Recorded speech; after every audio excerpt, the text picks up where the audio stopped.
தான் வாழ்க்கையிலே முதலில் அறியப்பட வேண்டிய உணரப்பட வேண்டிய ஒன்று.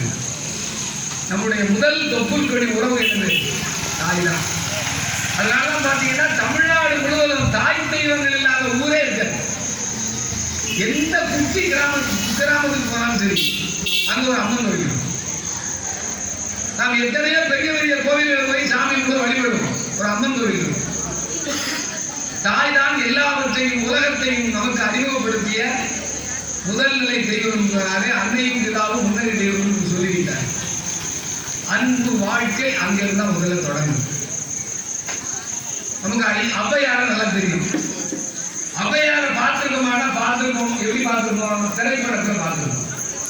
திரைப்படத்தில் ஔவையாராக நடிப்பவர் யாரு? நமக்கு பெரும்பாலும் தெரிஞ்சது கே.பி. சுந்தராமன்.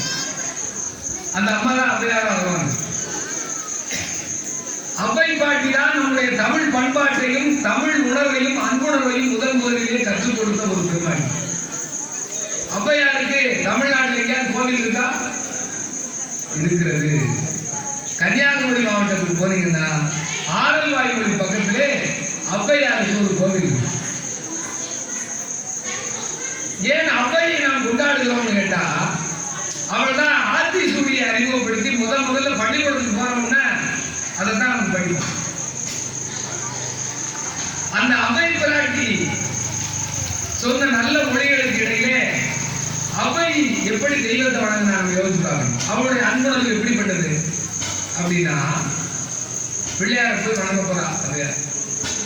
பிள்ளையார வணங்கின உடனே நாம பிள்ளையார்ட்ட நிறைய பரீட்சைக்கு போகும்போது பள்ளிக்கூடத்துக்கு போகும்போது நல்ல மதிப்பெண் வாங்க வேண்டிடுவோம். கோவிலே மற்ற வழிபாடுகளுக்கு முன்னாலேயே பிள்ளையார வழிபட்டு தான் நம்ம ஆரம்பிப்போம் இல்லையா? ஔவையாருக்கு வழிபடுறாங்க பாருங்க. பிள்ளையார்ட்ட போய் நான் உனக்கு 4 பொருள் சாரேன், சாப்பிடுது 4 வகையான பலகாரம் தாரங்க, 4 வகையான உணவுப் பொருள் உனக்கு தாரேன். அதுக்கு பதிலா நீ 4 வச்சுக்கிட்டு எனக்கு 3 பொருளை மட்டும் தாரணும்னு சொல்லிக்காரு. என்னென்ன பொருளாக கொடுக்கா?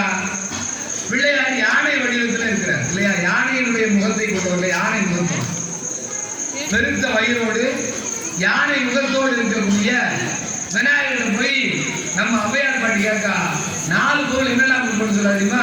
உனக்கு பால் தாரேன், வெள்ள பாகு தாரேன்,